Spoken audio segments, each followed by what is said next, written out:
এখানে আগে বাঙালিরা থাকতো। এই কিছুদিন আগে তারা চলে গেছে এখান থেকে। তারা কনস্ট্রাকশনের কাজ করতো, এখানে তারা থাকতো। কন্টিনাল আছে, ওইটার ভিতরে তারা থাকতো এবং তারা এখানে লাউ চাষ করছে।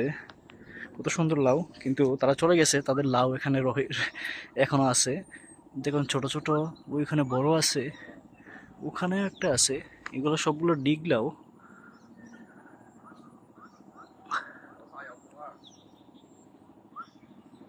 এই লাউটা খুব সুন্দর, ডিগ লাউ। আর ওইটা হলো কালো। এখানে তাদের বাড়িঘর ছিল। বাড়িঘর বলতে মানে তাদেরকে এখানে থাকার জন্য জায়গা তৈরি করে দিয়েছিল। এখন তাদের কাজ শেষ, তারা এটাতে কাজ করতো, এই দুইটাতে।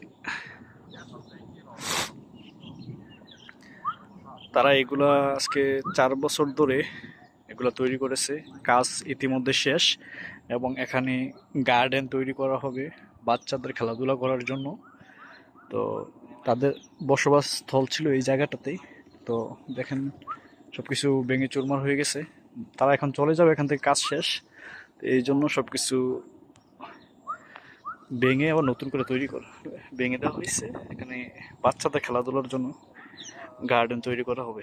তো সে কারণে সবকিছু ভাঙা হয়ে গেছে ইতিমধ্যেই। আবার গার্ডেনের জন্য কাজ তো শুরু হয়ে গেছে। দেখেন ওদিকে বেকু, 2-3টার মতো বেকু চলে আসছে। আর এখানে লাউটা খুব সুন্দর।